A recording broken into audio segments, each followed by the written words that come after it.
Sir একটি কালো ভেড়া খুঁজে পাওয়া। কাউ কমলা খাইতে জানে না দেখতে গেছিলাম চক্কর ৩০২ ওরে ভাইরে চক্কর দেইখা আমার মাথা চক্কর দিতাছে এত লো বাজেটে এত কম বাজেটে এত সুন্দর সিনেমা কিভাবে হয় বাংলা সিনেমার যে জয়জয়কার চলতেছে এটা আপনারা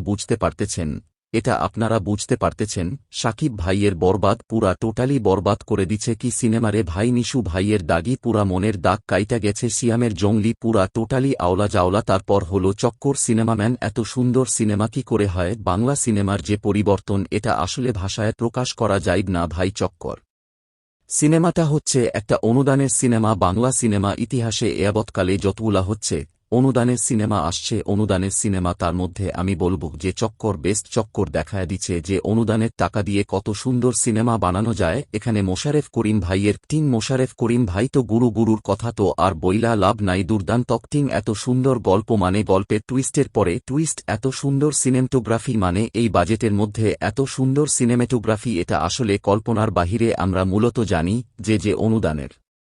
সিনেমাগুলা কেমন হয় মোটামুটি ল্যাব দিয়া থাপ্পড় চাপড় দিয়ে বানা দিলে শেষ বাট সরাব আহমেদ জীবন দেখায় দিচ্ছে সরাব জীবন ভাই দেখায় দিচ্ছে যে অনুদানের টাকা দিয়েও ভালো সিনেমা বানানো যায় আমি বলবো না চক্কর বরবাদ বা দাগি বা জঙ্গলির চাইতে ভালো হয়েছে বাট এয়াবৎকালে বাংলাদেশে যতগুলা অনুদানের সিনেমা তার মধ্যে সেরা বেস্ট মানে এর থেকে বেস্ট সিনেমা হয় না সিনেমার যে কাস্টিং খুবই ভালো ছিল সিনেমার যে স্ক্রিন প্লে দুর্দান্ত ছিল কালার গ্রেডিং দুর্দান্ত ছিল মানে মন ভৈরা যাওয়ার মতো সিনেমা মন ভরে যাওয়ার মতো সিনেমা এটা এই আমি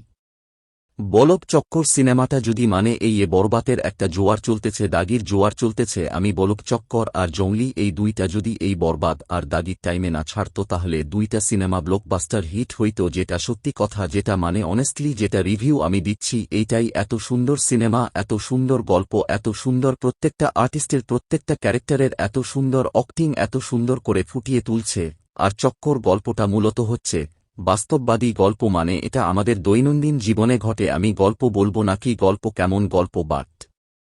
আমি এটা বলবো যেটা বাস্তববাদী গল্প আপনি দেখলে আপনি রিলেট করতে পারবেন যে আমরা তো প্রতিনিয়ত এই সমস্যাগুলোর মধ্যে পড়ি আমরা এই সমস্যাগুলোর মধ্যে প্রতিনিয়ত পড়ি চক্কর এই টাইপের গল্প আপনি ফ্যামিলি নিয়ে গল্পটা দেখতে পারবেন চক্কর সিনেমাটা এবং আপনি সামাজিকভাবে দেখতে পারবেন মানে অসাধারণ সিনেমা এটা অনেকে ভাববেন যে নাটক না এটা কোন নাটক না এটা সিনেমা চক্কর এটা সিনেমা এবং এবৎকালে অনুদানের যত সিনেমা হয়েছে তার মধ্যে বেস্ট সেরা এবং সবচেয়ে ভালো সিনেমা আপনি নিঃসন্দেহে সিনেমাটা দেখতে পারেন আর